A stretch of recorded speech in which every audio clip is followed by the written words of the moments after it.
Hello, I am Beau, And I'm Aaron. and this is Old Games Plus Season 1 Imperfect Works, Episode 12. Yes. Aaron recently completed his playthrough of Xenogears, Yep. which is providing our visuals for this, because everything's got to be on YouTube nowadays, because your attention spans are ruined. I'm not bitter about it at all. But no, you theorized that we've got like 20 episodes. Yeah, so if we like put the footage in like we have been and like try and condense it down to the same hour format like we kind of have been, it's going to be about 23. And like we could probably shorten that down, but like especially like I would say the episode after this one, so much starts happening in Xenogears, and it starts happening non-stop. Because like especially once you hit disc 2, you can sit for an hour. And it's just letting you know a wall of crap. It's literally just Faye and Ellie telling you like another thing I love is that like the dialogue on disc 2, it's not even hiding it. It's like Faye will literally be like, so there was a really cool boss battle. Wish you guys could have done it. Yeah. He's like, man, it was so cool. So anyway, I fought this guy, man, and there was lasers, and there was like, and then like I had to use this guitar that shot lasers, and then like my gear got rocket launchers. It's gone now, but it don't have it now. Yeah, it's so funny. Had to be there. And had to be. They'll be like, yeah, we went into this like really deep, dark dungeon, and we found another like hidden civilization, and they had nuclear weapons and all these like just tons and tons of rockets, and it was really crazy, man. Here's a picture I took while we were there. It's like a still. Boy, it's a shame that you guys really wanted gun blades, and we just couldn't go and visit it. So I'm not gonna lie to you guys on today's. By the way, like, share, subscribe, whatever. Click the bell. You guys know what to do. Like, it's YouTube. You know what to do. Yeah. Like, my daughter is watching a YouTuber now. And it's a cute little YouTube channel. Like, this chick plays Roblox and stuff like that. My daughter really likes watching her. And every single episode, she does, and it's so deadpan and boring and dull of her just like, you know, saying to do all those things. And my daughter, every time she's like, Daddy, we need to do this, and I'm like, no, we don't, sweetheart. She could come with something more clever if she wants those. I'm not going to mention the channel because I don't want to put anyone on blast. I don't want our 5 listeners getting the wrong idea about this other successful YouTuber. So a little bit of a warning. For today's episode. Aaron and I don't get to hang out very often. So when we get together, typically before we start recording, we just shoot the shit. Yeah. You know, we've been around each other our whole lives. It's nice to just hang out. I'm not gonna lie. We've pounded a few beers, so we're in good moods. I'm in a good mood. Are you in a good mood? I'm in a good mood. I was drinking before Aaron even got here, so I'm running on like 4 hours of sleep too. Oh my god, it's gonna be a great episode.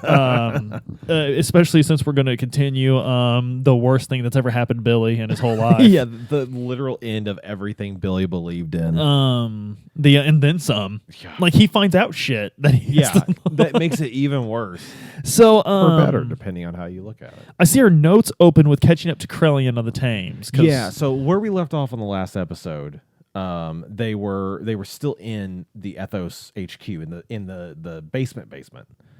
And, right after that guy bothered to, and then Stein showed up. Yeah, and what's really funny is he's like not Stein yet. Well, they does he reveal the Stein there? Yeah, so Jesse's like, that's right. Like, what are you doing, Stein? Because Jesse is the guy that shows up and is like, hey, what are you doing, Solarian name? And like it's so funny because like he name drops that he's Stein, but even after this, every time you see him, his name tag on his dialogue boxes is still Stone. Well, and as we've covered, it's not even that clever because Stein is literally German for stone. Yeah. Which is weird because we call those like elaborate beer things. Steins? Yeah. We call them Steins. The Germans don't call them that because that would be silly. Why would you call your cup a rock? Yeah. So why does that hurt me to know that? Damn it. We do all sorts of shit like that. Like our very own Luke. Luke here at Donnerham, he explained to us after attending school in Australia that they don't know what the fuck Foster's is. That somehow doesn't surprise me. That is 100% American marketing. Like, they're like, what the fuck are you talking about ordering? Like, They'll probably call you a cunt too. Yeah. They like that. Well, that's their words, not mine. Don't unfollow. Don't unsubscribe. That's barely worse than like one of us being like, don't be a bitch, you know. Like, well, yeah, in their dialect, yeah. Over here, that word carries a lot more weight. Yeah, over here, that's a slapping offense. But over and you deserve it. You deserve it if you were running your mouth and said that. I mean, honestly, yeah. If you drop if you said it to a woman. If you said it to a woman, you're going to get what's coming to you. Yeah, you're going to earn it. Because, like, newsflash is like, just in case there's any unexperienced younger gentlemen listening, the quickest way to have a woman beat your ass is to drop the C word. And you deserve it. Yes. 100% you deserve it. Yes. That is something that you have earned, and that's fine. So, but yeah, no, they were still in the HQ, and they were like, holy crap, they're going to be attacking the Thames. That's where they're going. Mm-hmm. And then that's where we hard stopped. And the scene picks back up with like Bart and crew are on the Yggdrasil trying to catch up, and we see that Krillian is on that weird fishbowl looking ship that the Ethos has. Right. And he is annihilating the Thames fleet. In a single attack, all their support cruisers are just wiped. Right. So the crew of the actual Thames is probably sobering up at this point. Yeah. You know, like... Well, everyone but the captain. He's a man of the sea. He does not sober. Right. The what's the best way to make sure no one can tell you're drunk? Stay drunk all the time. But yeah, so they, you know, he's issuing out orders. They're trying to maintain what's going on. We get a couple, like, quick cuts right here. So, like, we see that Krillian's attacking the Thames. Mm-hmm. Then we hard cut over to the Gazelle Ministry, and the Ministry is basically just talking smack about Stone, and they're like, we don't need these fanatics, really. It's basically the Ministry making a conscious decision in real time, like, you know what, we purged the Ethos HQ. We don't need anything to do with the Ethos anymore. So basically, one thing that's kind of showing up, and the game doesn't like hand tell you this. It's something you got to like just sort of notice as you go along. And I didn't notice it when I was a kid. It flew right over my head, but as an adult, I noticed it. And that is like you can watch you're watching in real time as the Gazelle Ministry sees their end game approaching. Yes. And them making decisions like, you know what, let's just jettison extra weight. Yeah. Dead weight, exactly, let's just get rid of it. We're coming closer to the fruition of our plans. And as a kid, you're at this point in the game, you're just confused. Yeah. There's so much happening, and like you've never experienced I have never experienced any media like this at this point. And this is the part of the game where I think the Evangelion comparisons become unfair. Evangelion should have such complexity. Yeah. I mean, this is deep. Like, this is not 4 deep for you. This is not 5 deep 3 you. This is like 26 deep 25 for you. I don't know. We're going places. The meat in this falls game. apart of those numbers. Basically, yeah. it can't hold its own weight at that point.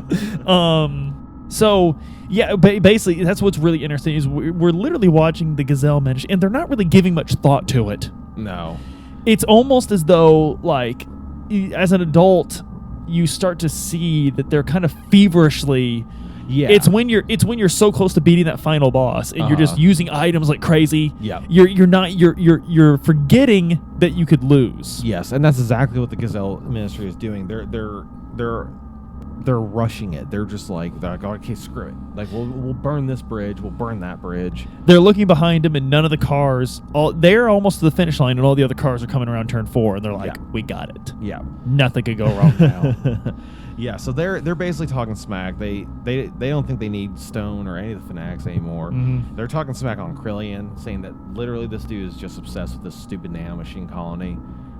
That's really dumb of him. Boy, I wish we had foresight right now. Like, I really like them just doubting Krillian. Like, what we're gonna find out later, it's just funny to watch them second guess Krillian. I can get where their arrogance comes from because of the age difference, but boy, howdy, you think you'd have paid attention to this dude a little more. And if you read Perfect Works, like, it makes Perfect Works actually details the Gazelle Ministry a lot more, and it makes Krillian's plan all that much sweeter because you'll just have to, You just have to read. I mean, I have it. You know, I have Perfect Works. I'm looking at it right now over on my bookshelf. By the way, anyone wants to buy some World of Warcraft, the Chronicles of Azeroth off me? I don't really. Those are just taking up space at this point. I don't think anything just died harder than Warcraft. Yeah.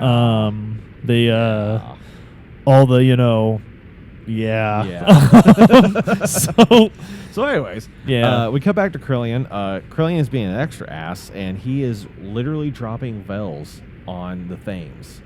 That's how he decides he's going to finish off the Thames. Is he's just going to drop freaking Reapers down on it. And this is bizarre too, because like we'll get more on that later. It's Krillian leading the attack is very important. Yeah. The fact that it's Krillian, because this is our first time really.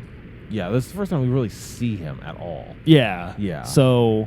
And we've kind of had him name dropped once or twice. Yeah. And he's been hyped up as a big deal, so it's a big deal that he's here. And it's kind of. I can't think of a good parallel for it, but it's just. When you're a kid, you're just kind of like, who the hell is this? Yeah. But as an adult, you're like, oh, Krillian's here. Mm-hmm. Krillian's here. But it still doesn't mean that much more yet. Yeah. But it will later. Yeah. In Xenogears, it's kind of cool that they're not afraid to do that. Mm-hmm. Like, they don't have to, they're like, we'll get to this. Yeah. Like, yeah, I know you're confused. They're willing to take but the we'll time get to to tell the story properly. Which is very nice that they do it that way. Yeah, and it's, I don't know, and we're getting ready to get into some weird shit, especially in this episode. And a lot of this is looking at it as a child. Like when I was a child and I played through what we're going to cover today, I didn't actually notice anything. Like I felt like I noticed it, but now as I played as an adult, I realized all the subtle shit I just did not pick up on. So the gang catches up to the Thames finally. The captain has managed to fight off the Reapers. They're okay. They're banged up and bruised. They're okay. They tell you where the ship had went, though. And it looks like it was heading towards his old mine on an island. And so you buzz over there, and this leads you down to the Zebulon capital that the Ethos recently uncovered, which has been a talking point for like the past 5 hours of the game. So Zebulon is a culture that is 4,000 years old. Yes. And that's important because we're starting to piece together the history of this world. And another important thing is that humanity as is has always been present in history. Yes. There's no Cro-Magnon man. Nope. There's no evolutionary history for mankind. Yeah. Mankind just popped in, and that was it. Yeah, we just poofed in 10,000 years ago, it looks like. And that's gonna be a real big thing. We've talked about that before, but it bears repeating. Yeah. Yeah, it definitely does. Because one thing with Xenogears and stories like it is they're kind of a slow burn. Right. So having a little refresher or having something remind you, hey, pay attention to this thing. Yes. It's very helpful. Yes. And Xenogears does a great job of doing that because every time you think you're going to focus on something new, they just remind you subtly, like, hey, just remember, Faye doesn't remember his past. And then they walk up to him. Like, that's all it is. They Kramer you, basically. Jerry, I don't remember anything. So the gang heads towards the Zebulon capital. We get a cutaway of Gareth chilling in the ocean for reasons. And Miang calls him, and they have a little bit of a talk, and she tells him that, quote-unquote, his gear is awakening, and this means that he'll be awake soon. Lots of just pronoun game going on. Lots of pronouns. Like usual. She mentions that his friends are going to the Zebulon capital, and that, you, Gareth, you probably know what's there better than I do, which is a total lie, I think. Based off of what I was reminded of about Miang after I finished this too and beat the game. Like, you're lying. I'm not trying to be this guy, but Perfect Works absolutely makes it where that's a bald-faced lie on her part. Perfect Works, absolutely. She was, I'm pretty sure she was like the emperor of the Zebulon culture. Well, what's funny is like in this too, there's an optional thing. You can go into a newsroom. Yeah. And you look at slideshows, and you see her. Mm-hmm. And Faye's like, I I don't remember who she was, but she was always around the president. I remember that. Yeah, she's always been the power behind the throne kind of Yeah. thing. But she says that to him, and that she's like, you know what's down there better than me, probably, but we both know we need what's there. And she's like, so could you please? And it's she's almost like asking him for a favor, is what it seems like. It's very weird. So one thing that's going to be a little bit important later, just for what seems like a small detail, but it's very important later, is that right now the most important thing on everyone's mind is Zeboim. Yes. The only ones that don't seem to be concerned about it are the Gazelle Ministry. Yep. And their disconcern is actually played up as being arrogant and foolish on their part. Yes. Whatever's down there is hella important. Mm-hmm. So anyway, the gang makes their way down there. Yes, they get down there and They dive in their gears. Yeah. They go through the mine, which is on that island. They get down to the tunnel. They take a whole bunch of elevators, get down there, and eventually you get to a bridge that's like overlooking the Capitol. Yes. And at this point, Ellie starts having like memory flashes. Yeah. We don't get like a callback or anything. It's just, but she's like, I know this place. Like this is very familiar to me. I remember things. And Seitan is very concerned about the fact that she's having memories. I don't really know why he's that concerned, because like there's a lot of things that in Disc 2 we see that Seitan doesn't know yet. Yes. I don't know why. Maybe he's genuinely concerned. Yeah. Who knows? This is another moment where it's kind of like, does he care about these people or not? It's so hard to tell at times with him. And that's one of the reasons why his character is so good. His character is very interesting because it's not just a one-dimensional, like, you know. He's not clearly like twirling a mustache, but he's also not like super helpful Joe kind of thing. So, speaking of Joe, we'll get to him here in a few minutes because of course we will.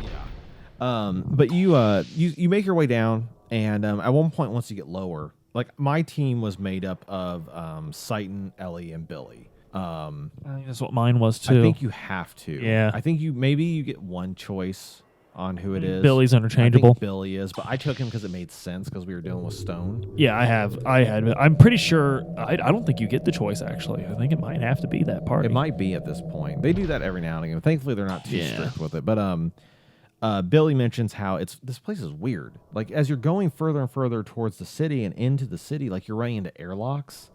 There's lots of, like, winding passages. There's lots of, like, staircases that you have to go up and then down and then down and then up and down to another elevator that takes you down here. And he's like, this is freaking weird how this place is built. Yeah. And we're going through airlocks. Like, what the hell? I really like that about Xenogears, that, like, the fact that the dungeon is crazy is addressed. Yeah. I like that. And Seitan is the one, because Billy's like, man, this is like a freaking maze. He's like, why are they, like, trying to keep people out? Like, what is happening here? And Seitan's like, labyrinths are actually usually meant to keep things in. I love that line. I love it. So you get further down. Eventually, you can wander into like a computer room, and Illy's like, holy shit, I know this place. And then like that's it. They're just like, okay, and they like kind of like just leave it alone. One thing that I had to make note of, because I found it really interesting, is as you get further down, at one point you get to a door that is like perma-locked. Yeah. And you have to go and like reset the emergency code to let you in through that door to continue the story. But it tells you how long the emergency has been active, like how long it's been since somebody hit the red button. And it's been activated for 34,999,999 hours, which just so happens to correlate to 3,995.4 years. So 4,000 years. But you continue a little bit further, and you eventually get to a big airlock, and there's a blood stain in one corner. And this is where shit gets really crazy, because Ellie knows what happened here. And she distinctly comments on how it didn't hurt. She just felt cold, and she felt sad. And that someone has been alone here ever since. We do get to see that this is where we saw someone who looks just like Faye watch someone who looks just like Ellie die in front Yes. of him being gunned down by soldiers. Yes. And then Ellie remembers the password, runs off, opens the door, and lets them get in there. Yes. And once they get in, I made note of what the password is. Apparently the password is, "O vessel for a new soul, may the soul who resideth in you find peace," which is some fancy talk that Xenogears likes to throw at us at times. Yeah. But Satan tries to stop her. He fails. Whatever. You get into the room finally, and a tank comes up, and we see a troll doll floating in it. It That's literally why- looks like a little troll doll. I Yeah. think that's what her sprite looks like. Yeah. But this is a nanomachine colony, is Yes. what we're explained to. It is a living organism that has shaped itself in the form of a little girl that is 100% made out of nanomachines. Yes. And somehow Ellie knows about this thing. But we don't get a chance to do anything involving it because immediately Stone shows up and basically just takes it. Yes. Takes the little girl. And he claims that it is the key to freeing humanity from its yoke. Yes. That's the idea, and that Krillion's going to be able to do some cool stuff with this. That's like the kind of the gist of what he thinks. So basically, it's becoming revealed here that Stone has had several promises made to him by Krellion. Yes. Krellion's like, look, dude, I'll take care of this. So what's very interesting is the Gazelle Ministry is saying, Krellion's being stupid coming down here. We don't need fanatics like Stone. The Gazelle Ministry is like, man, everybody's dumb except me. Yeah. And meanwhile, Krellion's like, hey, Stone, like, I really want what's down there. You mind going to get that for me? Now, what's very interesting to me, what's extremely interesting to me, is that Krellion, and I actually didn't think about this until just now, literally. Krellion's like, oh, I'll lead the attack on the Thames. Sure. Yeah. I'll do that. You go down there and get Esma. I literally have not thought about that until now. That's an interesting decision that Krellion made. That, and if you really, like, especially once you get into some of the events that happen later from this, and also a lot of the events of Disc 2. When we start to understand Krellion's character like more. what he's doing. Yeah. But the closer you get to Disc 2 and everything else, you start noticing more and more that Krellion is very much being this like insanely good puppeteer from the shadows. Yes. He's got a lot of people, basically everyone dancing to his tune. A lot of clout. And none of them know it yet. Yep. And it's extremely interesting to me. Very fascinating with what we learn about Krellion later. That he's like, no, I'll lead the attack on the Thames. I totally want to put myself out there fine. like that. Yeah. You go do the secret mission down below. Yeah, he's like, don't worry, guys, I got this. And the Gazelle Ministry's like, you just want robot crap. And he's like, yeah, it's a good hobby. I just like my robot crap. Hey, Stone, buddy, you know what would be the coolest thing for you to do? I need you to go down there. And there's this thing. I don't know where it is because I haven't been down there either. But there's this thing in there. You'll know it when you see it, buddy. But by God, buddy, he like wraps his arm around him. You could do this for me, couldn't you, buddy? He gives him a slap on the chest. You do that, we're best friends for Yeah. life. So I think I'd owe you a favor. I think I could do something about helping you out. So Stone just scratched Krellion's back, Yes. and now he's making off with it. Yeah. And he gives his whole big speech, and he's like, we're going to do awesome things. Loves his monologues. Yes. Loves And his monologues. the gist of his monologue also is like, my boy Krillion's going to be able to do some cool stuff. We're going to at least be able to save a few people, for God, and that'll be cool. And Billy's like, bro, that's not cool. You're going to kill like a whole bunch of people and only save some? Like, that's dumb. I was like, that's the opposite of good. Like, what the hell? But thankfully, though, Stone's like, you know what? I don't need you nerds. I'm leaving. And he bails out. And he leaves behind some elements for us to deal with. And this is our first look at some more of the elements. We've gotten to see Dominia, and we've gotten to see Calvana. The one that doesn't open her eyes. Yeah, blind girl. She's not really blind, I assume, but she's like got closey eyes. But this two, oh boy, these two are fun. Yeah. So this is Talone and Seraphita. Yeah. So basic way of describing them. Talone is a tsundere, and Seraphita is an idiot. Yeah. They have a really funny back and forth. Mm-hmm. We learned during this that Talina is actually a cyborg. She's got brain enhancements, which is jokingly called a gin and tonic futon brain, and we actually learn is a positronic photon brain. Yes.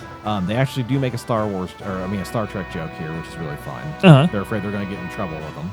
Yes. So it's a breaking of the fourth wall, which is a kind of humor we've not seen in Xenogears yet. No. We've gotten some nice humorous moments, but this is the first fourth wall breaky boy, and it's good though. I was actually a huge fan of I was actually a huge fan of the Next Generation, so that made sense to me because of Data. Yeah, and that was one thing I thought of too, is Data, and then also obviously Asimov's novels. Which I didn't know about those as a kid. I knew about those as an adult, but I knew of them. Which that concept was because Asimov, of course, worked as a consultant on Star Trek. What's funny though about these elements is that Ellie instantly is like, "Be careful. These two are actually extremely dangerous. They're elements. I know they sound like they're dumb, but they're very dangerous." And Seiton's like, "Oh, I understand. That means that this whole act is a ruse designed to thwart us." And Ellie's like, No. They're actually like that. That's why they're dangerous." And Seiton's like, "What? Like, you mean they're stupid and I should be afraid of them?" But it's just so funny because Seiton's like, yes, I understand now. It's an act. And she's like, no, they're actually idiots. Yeah. But they're very, very dangerous. You get to fight them, and if you're leveled properly, it's not a bad fight. If you're only adequately leveled or not leveled, they are a nightmare. Right. They are a nightmare. Elements are no joke. Nope. But we will make them a joke. But you take them out thankfully, and you chase after Stone. And now we get a cutaway. And this is where some stuff's going to get weird again. Because we see Faye is sleeping. And we start getting some like text overlay. And Faye is hearing a voice in his sleep, but he's also having memories. So he's hearing things like, "Our cursed existence bound to the earth, created to remove that yoke." And then he starts remembering what happened in the Zebulon capital. He starts dreaming of it, of the same things Illy was just seeing. And he remembers seeing Ellie die when this person was gunned down in that airlock by the soldiers. And at that point, Faye disappeared. The nurse looks for him. He's gone. Right. No one knows where he is. We get back to Stone, and we catch up to him on that bridge that was overlooking the city. Yeah. And he starts to try and run his mouth about how the elements didn't do their job. But then everyone gets interrupted because that red gear that took out Bart, that took out Ramses, that took out like all the Gilder forces, shows up. And the pilot of it like basically teleports onto that bridge. And we learn that this character's name is Id. And this whole time up until this point, he's basically just been saying, "Give it back. That's mine," talking to Stone. Billy asks for his name. He mentions that his name. "Hey, I'm Id." And unfortunately for us, because Billy talked to him, that means he's now focused on us and we have to fight him. Yes. Thankfully, the game lets you win against this character because they're dummy powerful. Right. But you fight him, cool, and then Wise Man shows up. And I know it seems like we're kind of jumping a lot, but like this is a crazy scene. Stuff just keeps happening. So Wise Man shows up and grabs hold of Id in his gear. Like Wise Man in his gear grabs the actual body of Id and is just holding him. It's kind of like a reminiscent of a Unit 1 holding Kawaru. Yeah, very similar. Wise Man's like, he tells everyone, "Run! I got this guy." So they all leave, and Id instantly is just like, "Well, this was dumb of you to try to do this." And Id basically just powers up. That's all he does. Like, he doesn't even stress. He's just like, "Hey, guess what? I have an aura now, and your gear can't hold me anymore." Through just his willpower, he made a gear of someone like Wise Man, let go of him, and forced its arm away through sheer willpower. Right. It gets even crazier because by the time we get back to the gang, they're like almost on surface level, and we can still hear the clashing of their fight. Right. And Billy comments that this is insane. Like, I can feel their ether power up here. Right. And, you know, to anime fans, that may not seem like a big deal because a lot of the big animes have like sensing power of your enemy and stuff like that. You know, like Dragon Ball and whatnot. That's a big deal. It's okay for you to feel your enemy on the other side of the planet. We've never been given anything like that. Xenogears. Yeah, that's the first time anyone's mentioned feeling aether power and stuff like that. Like, everyone has ether power. It's normal. It's a normal thing, and everyone can do cool stuff with it. You know, they can make themselves a little bit faster. They can heal a little boo-boo, whatever. This is the first little boo-boo. Yeah, just a little one.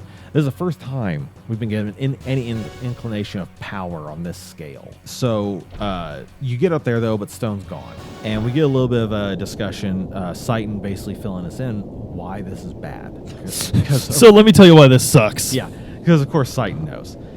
He lets us in on the fact that this is really bad that Krillin now has this nanomachine colony, because that means that Krillin could get even better with messing with DNA. And the thing that he reminds us of is that demi-humans like Rico are the creation of what Krillin has done, messing with DNA, trying to improve humans. But they decide, they go back down to the Yggdrasil, and they learn that Faye is back. And so you rush down to the gear hangar, and Faye's just chilling there now. And he's he's looking at Waltall, and Waltall's just sitting there smoking. Yes. Basically. And they're like, Faye? What has he been up to? They're like, Faye, what the hell are you doing? And he's like, I don't know. It's one of those things, even as a kid, it feels ridiculous that they haven't pieced it together yet. Yeah. Like, it feels ridiculous. Like, why is it it's the whole, the thing like, where Clark Kent and Superman thing where you never see them in the same room together. It's the whole thing where it's the evil clone, but you've got the gun, and like, can't you tell which one is the real us? And like, the guy's struggling, but like, you in the audience, like, it's like, it's a different color scheme. He's got red eyes. Like, it couldn't be more simple. Could not be different.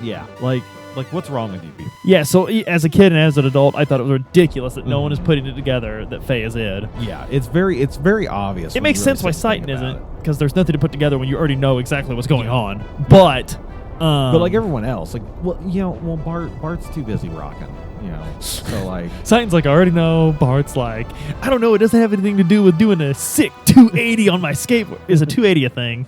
Sure. I mean, I assume anything is a thing. Anything's a thing, but like, is that even an angle you can land? Like, not safely.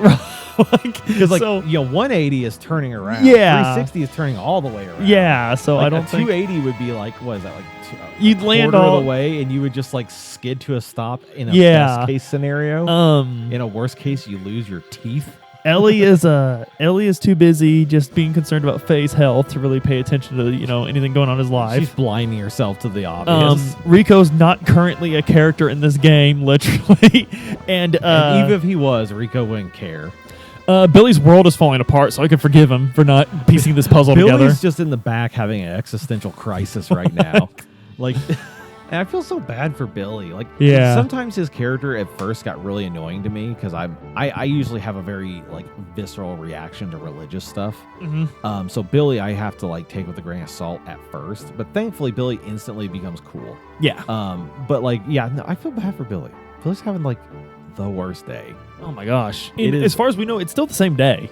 Like, as far as we know. Yeah, this is like literally... There's been no indication that they went to bed. No, they've been rushing this whole time. Like they started in the morning, right?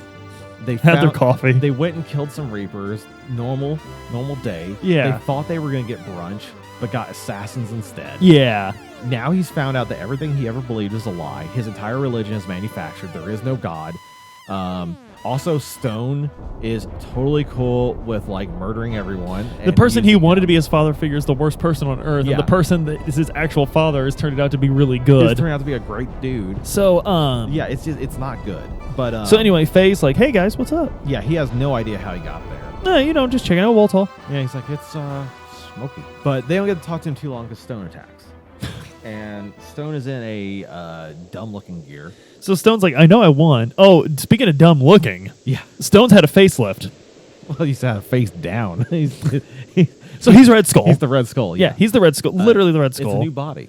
Krillin gave it to him. See, I told you Krillin would do something cool for me, so long as I brought it. He took my face off. Wouldn't that be so funny? Did you know the face holds you back by 75%? That's what it is. That's what it is Stone is totally red pilled on Krillian. And so like Krillian convinced him that, you'd be stronger if you literally just didn't have a face. Folks, everyone's running around with a face, and they ask me. They ask me all the time. They say, Mr. President, why do you have a face? And I tell them, you don't need it. I tell them, you don't need it. There's been lots of wonderful research. We've had our best people on it. You don't need a face. All my best friends don't have faces. I only want to associate with people who don't have faces. So, he's literally the Red Skull. Yeah. And if that wasn't bad enough, I feel like the way I put this in my bulletin point was very accurate. Hang on, let me see it. Let me see it before you say it. Because literally he's like, aha, I have the power. He's like, I have this new body and this ultimate gear, and I'm gonna fuck you guys up. This is gonna be great. And then all of a sudden he said the magic word. Fucking Gareth shows up and gives him the power. I love because Groff's like, you have power now? Why is it I can say his name correctly when I'm playing the game at home and I'm reading Faye's voice lines out loud to myself? I'm like, you Groff. And then in this, I'm like, yeah, Graf shows up. So Gareth, Greg. We're messing up our theming here a little bit. So what he does is he's like, yeah, so I have power now, and from off screen you just hear, and Tim the Toolman Taylor shows up. Okay, hang on. If you don't want to be Tim the Toolman Taylor, we'll make him that guy that hangs out at free parking with his car. We'll make him that guy like, I mean, Mopar, no par, bud. No, tell you Tim what, Taylor. Put the 450 with the turbo in there. Let's go with Tim Taylor. Okay, I like Tim that's Taylor. That's what I thought. So anyway, he just talked to Wilson. He's got some good advice on how to handle. He's got some good advice on how to get Jill to stop bitching. Yeah, this time, even though it's clearly his fault. It's always his fault. fault. The advice is going to be, go say you're sorry and don't do it again. Wilson's advice is like, have you tried treating your wife like a human being? And Tim's like, This is the 90s, Wilson. We talk about doing that, but we don't do that. We talk a big game. So anyway, Tim Toolman Taylor shows up and puts a jet engine in Stein's lawnmower. Yeah, that's exactly what he does. And it... I'm sorry if you didn't grow up in the 90s and were forced to watch Home Improvement, but trust me, this works. Yeah. This is a great analogy. Go back and watch it. You'll get it. But not too much of it. Yeah. Don't do that to yourself. Yeah, just watch a highlight reel. So, yeah, Stone, he gets the power, and now he's going to monologue like he likes to, but... He does. It's his favorite thing in the world. It is, but he gives us some good stuff here, some juicy details. So he explains to us exactly why he hates Jesse. Mm-hmm. And it's literally just because he was stalking Jesse's wife. So what it was he wanted Billy's mom. Yeah. Billy's mom didn't want him. She wanted Jesse. So Stone had her killed. Yeah. He literally killed her. Yeah. Because he lost track of her, right? Mm-hmm. He finally finds him. He's like, I'm going to go get her. So he shows up, and he considers her ruined because she had Jesse's children. Mm-hmm. And he's like, you know what I'm going to do because of this? I'm going to have literal monsters eat you alive. Yep. And he sends in the Reapers that Billy told us about. He then kills the Reapers to cover his tracks. He sees Jesse spawn Billy, and he's like, oh, you know what's really good? I'm going to raise this little shit to hate his dad. Like, man, it's going to be so cool what I'm going to do. Like, he's... Like, what? Like, he's so... Like, okay. Billy's standing right there, by the way. Yeah, Billy's literally right here, just like wide-eyed, looking back and forth at this. And he's literally hearing about how everything, literally his entire life, has been a lie. Excuse me. Then Stone goes on to tell us, as that last nail in the coffin, he's like, hey, Billy, also, you know how I trained you your entire life to go out there and kill Reapers? And how that was God's work? Fun fact, they're humans. Yep. My boy makes them. Which is, Krellian makes them. Yeah. And this leads credence to what Satan said about Red Rum. Yeah. And so now everything's completely fallen apart. Yeah. And you get a boss battle. Yeah. And what sucks is, like, you can't do anything at first. Because as Satan as Satan. That's actually excuse the me, scheme of his name, though. Yeah. It's actually supposed to be Satan. as Satan explains to us. Yeah, which we'll unpack more on that later. Satan is Satan. Yeah. As which actually makes a lot of sense, and it not Tons necessarily of in a sense. evil way either. Not in the Christian sense of the evil way, but in the Christian sense of the deceiver. Yes. Yeah. The Satan tells us literally that our attacks are having no effect because Stone has such a strong force of hate coming out of him. Stone has literally been listening to too much black metal. He is too angry to take damage. We have to find a way to hack his computer and turn off the Burzum that plays on repeat while he fights us. That's literally what's happening. So thankfully though, Jesse shows up. And Jesse shows up in a little itty bitty micro gear. And he's like, guys, I have a totally non-traumatizing plan. He's like, I got this. This is going to be so cool. Hey, Billy. He gives a long speech to Billy, though. Okay, one thing to note here is by the time you guys are listening to this on Sunday, there is going to you as of us recording it, there has been horrific. On a serious note, there's been horrific news in the U.S. There's always horrific news in the U.S. of this nature. It's really terrible, and the speech that Jesse's about to give sounds insensitive for us to mention at this time. But one thing I do think we need to realize, and something we've mentioned a lot, is that Japanese culture and American culture are very different. And in the 90s, when Xenogears was made, the Japanese weren't giving much consideration to that cultural difference. Yes. So basically, Jesse, just spoiler alert, Jesse is going to be giving a pro-gun speech. And it sounds silly and stupid. It does. But one thing we need to remember is, as we mentioned earlier, Japan actually is a civilization. So for them to talk about guns in this way isn't that taboo because they don't have this problem. Because again, they're actually a civilization. Yes. We live in a savage post-industrial hellscape. Yes. Where this is much different. Hearing out on us, and it's one of the things that I'm sure Richard Honeywood struggled with greatly in translation, because it when you're reading it in the game, it's almost humorous how absurd it is. Yeah.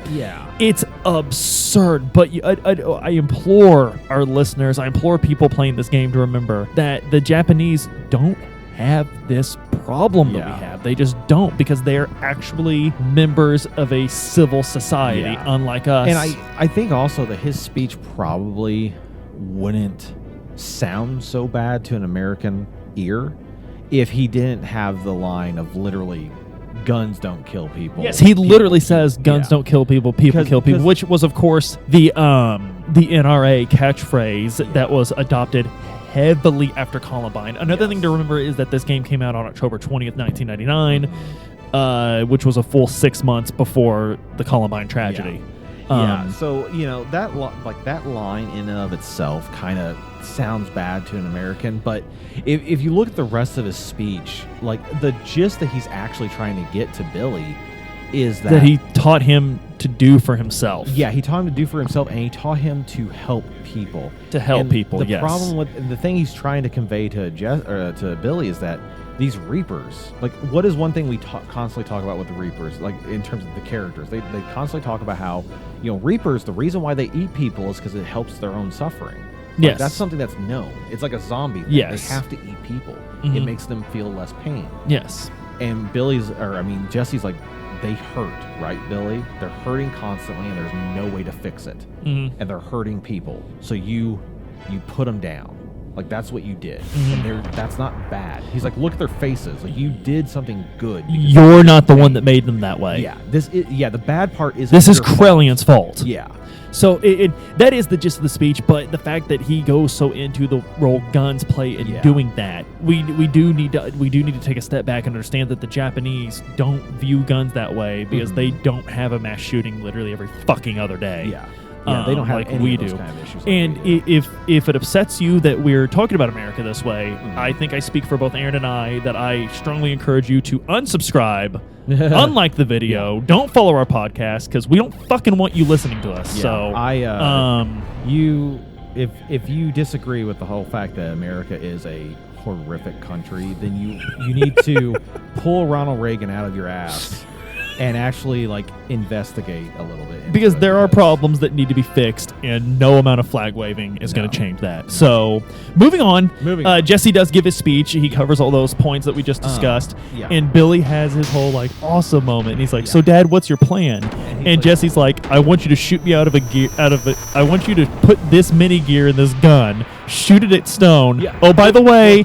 It will kill me. No, he doesn't tell him that. He doesn't tell him that. No, that's right. That's right. Because Jesse's like, he's like, yo, son, my gear turns into a gun. You're gonna shoot. It's Megatron. You're literally the original Megatron. Yeah, you're gonna shoot him, right? That's gonna be cool. And then Titan's like, holy shit, that's the gear. That's another gear that I built.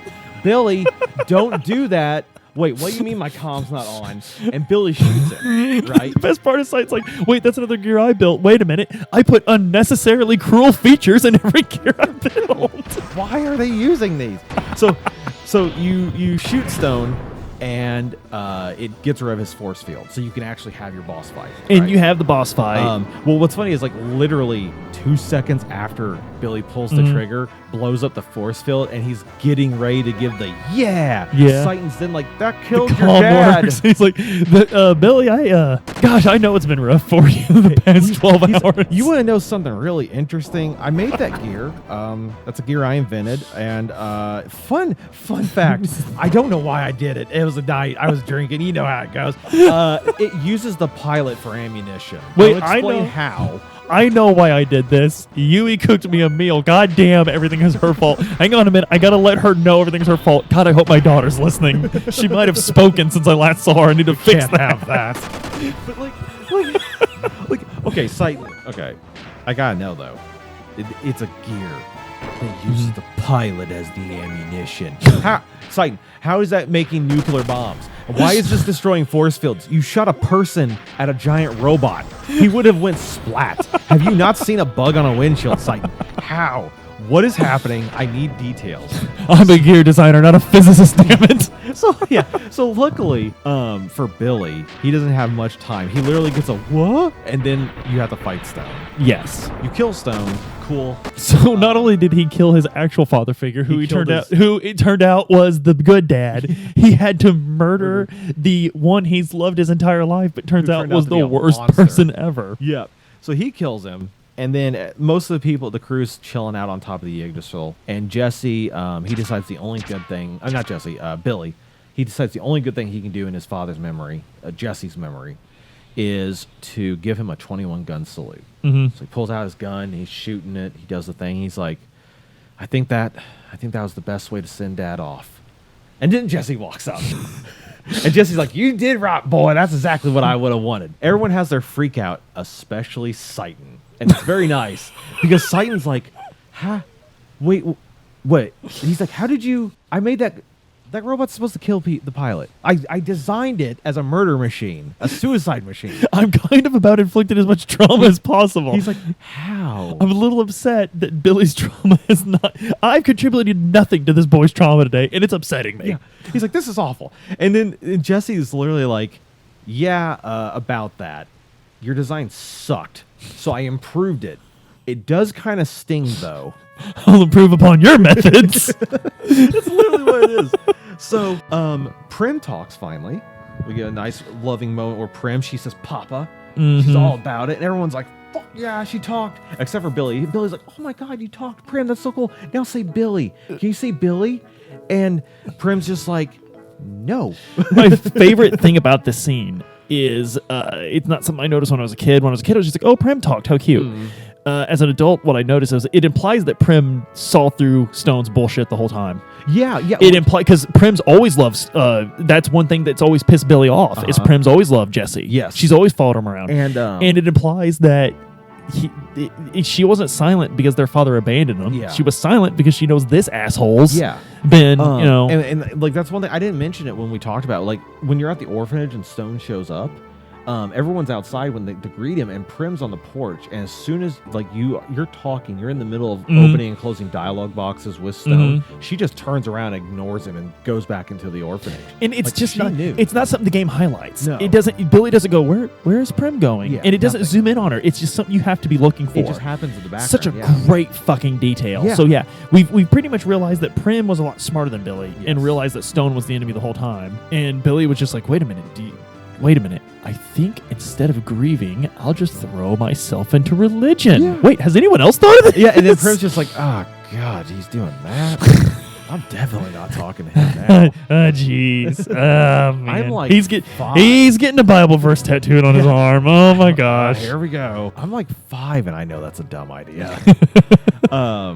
We get a little bit more talking there, and Billy's like, "This is great, you're alive. I still don't know how I feel about you, but we're okay." Because I mean, no matter what information you received, it's hard to just let lifetime. go of a lifetime of feelings. Yeah. It's hard. Yeah, because even if and that is just something this game does so well. Because any other JRPG, they'd be fine. They'd be hugging, now we're and friends, like there'd be a scene with him and Billy drinking. Yeah. But this game, it's like I don't want to armchair diagnose or anything, but it makes me believe that the staff had a lot of experience with mental illness, with trauma, with hurt, with pain. Yeah. And this is another great example. They made the characters so much more human because, as in real life, it doesn't matter how much information you're presented with, and no matter how wrong you used to be on something, if it was a very emotional subject, it takes a long time to process the emotional reaction out of it. And it's something that any longtime Donor listener knows. Me and my family, my wife, one of the things me and my wife bonded over, we're huge Disney fans. Yeah.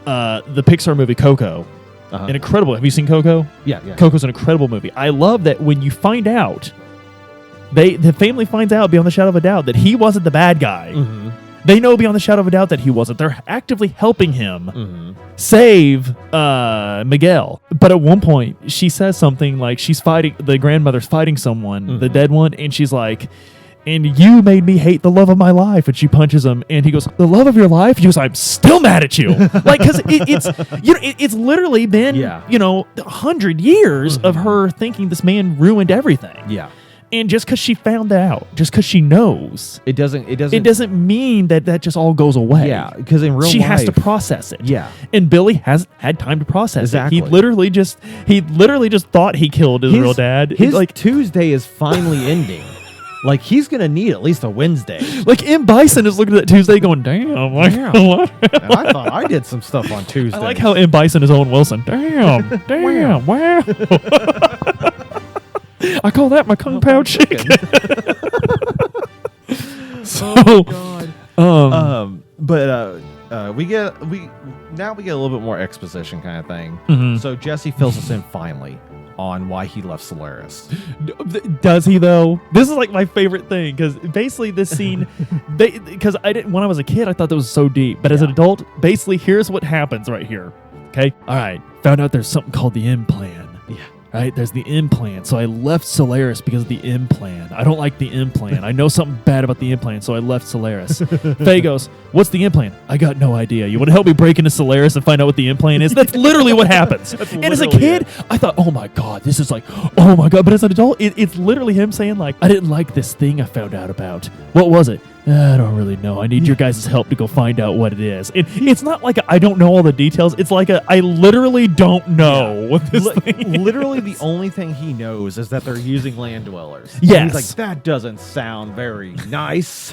And if there's one thing Jesse Black's all about, it's being nice. And like the only other thing he knows is he's like, and this is like, as a kid and even now, I feel like this kind of comes out of like left field, but it works. I'm not knocking it, but it does, like, it's just out of nowhere. Yeah, because he's like, this implant thingy, I'm not a big fan of it. But I also, I talked to the head scientist in charge of some of the stuff and found out that he snuck all the important data onto a test gear with his daughter, and he left.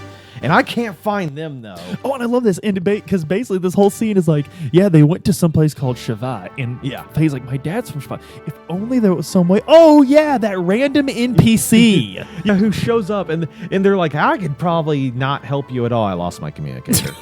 He's like, I'm from Shavad. I'll get you guys there in a minute. And he's like, oh, any of you got an iPhone charger? Yeah, I need a lightning connector, please. What are you, a bunch of Android users? Says the Android user. And they're like, well, sorry. Oh, but you know, The Babel worst Tower. dungeon in this game, might fucking platforming in a gear. Did we get into Babel in this episode? We just mentioned it. Okay. Yeah. Okay. The rest of this is just exposition. Okay. But yeah, they're like, Babel Tower, Shavat used to be connected to it, and we could probably see if we can talk up there. And they're like, cool, we'll try that. We'll call him Babel Tower. Yeah, and then we cut over to Krillian having a confusing conversation with the Gazelle Ministry. Now, what I like about this, though, is when you're a kid, it's just pure confusing. Yes. You're not making heads or tails. But there's one thing that comes through very clear when you're an adult. This is the first dialogue we've seen. So this whole time, we've heard the Gazelle Ministry talk about Krillian. The only time we've seen Krillian is he's attacking the Thames, which just seems very odd based on everything we know about this character. It almost suggests that he knew whoever went down to get Esmeralda was going to die. Yes. They go and get the troll doll was going to die. Yeah. That's what it strongly suggests. And that whoever attacked the Thames would just be a very handy distraction and could leave literally whenever they wanted. Because no one really, he doesn't really lose.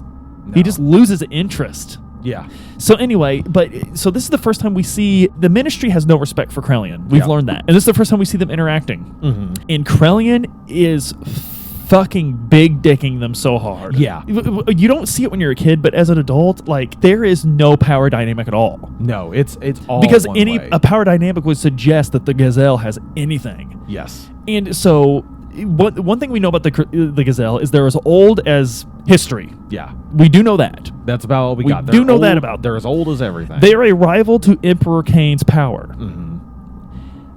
But this guy? Yeah. Doesn't seem to mind that. No, he doesn't seems to be in care complete at all. control. So basically, the gist of this, I haven't read your notes yet, but I do remember the gist of this is the Gazelle Ministry is like, you're a dumbass, you're a dumbass, you're a dumbass, but they're not saying it with a lot of conviction. And Krillian's kind of talking to himself more than he is them. Like, it's not like a... What's weird is it almost feels like they're both doing that. And it's like... Well, it seems like... But on the Gazelle side, it seems like they're talking and he's not listening. Yeah. But on his side, it's kind of like he's thinking out loud and these insects just happen to be in the room with him. Yeah. Like, it's very much one way like that. Because, like, they like, I wish... My notes are almost verbatim what they say. But, like, they're like, we need superior bodies. And then they're like, we exist because of... their mother. Their mother. That's an important distinction. Yeah. And then Krillian he's just like, you betrayed your mother, your creator.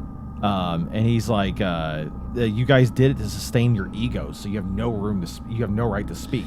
But like, there's no, at this point, those dots, those are like they're bullet points because we're not given context before or after any of these statements in their conversation. But yeah, these guys are basically like, you know what, we need to. The Gazelle Ministry is talking big about how we need our better bodies. This is what we need. They're going on and on about what they need. Blah blah blah. We're so close. Blah blah blah. And Krillian's just sitting there like, you betrayed that person. Like, what are you talking about? You guys are idiot. Like, like you don't deserve any of this stuff. You don't have a right to talk on this. And it's very matter of fact. Again, we don't get like voice acting, but the way Krillian's saying it, it's kind of like he's just reminding them that these things happen. Yes. It's not like with passion or anything. Yeah, no, he's just stating the facts. And they try and blame it on the fact that they don't have their bodies. That they had back then, yes. Yeah. And then Krillian, this is where he really flops the dick on the table. Yep. He just straight goes, I'm not taking orders from any of you. Like, you don't, that's not how this works. Yep. And then he reminds him, he's like, you need to remember who it was that revived you. And so that's where the power dynamic comes in. And so we know enough about this Krillian character to know that, so basically what he said, you could understand it as a child, you can understand it as an adult, it's very clear. The reason they exist is him. Yeah. They lost their bodies. And they exist as they do now because he did something. Yes, and we do get to learn what that is a little bit later on. So what this suggests to us at this point, and I don't think I pieced this together as a child, but as an adult, it's very easy to see, is that Krillian needed them for something. Doesn't really need anything from them. They don't really have anything they could give him, but he needs them around for some reason. Yeah, like he needs to use them for very specific something. thing. But he's not willing to play ball, and he doesn't have to because all the power's in his You know, Yeah. he's got all the firepower. He Yeah. doesn't need to play ball. He's with holding them. all the cards. So that's kind of where we're going here. Mhm. That's kind of the little jam we're in with them, and that's where I think this is a great place to end the episode. Yeah, this is where it ends too. And it's only going to get like I've said this for like a couple episodes now, but like literally every episode we go in, it's gonna get crazier. And we've addressed crazier that. Like crazier. we're going to keep saying like, boy, we're in for it now, and Yeah. we mean it. Every time we say it. Yeah. Absolutely. So guys, again, relevant links, feel free to check those out, unless you still argue in favor of fossil fuels, in which case just keep hiking. And we'll catch you next time. We're getting into the meat of this game. Yep. Guys, we're about to have a lot of fun. Thank you. Thank you. Have a good one.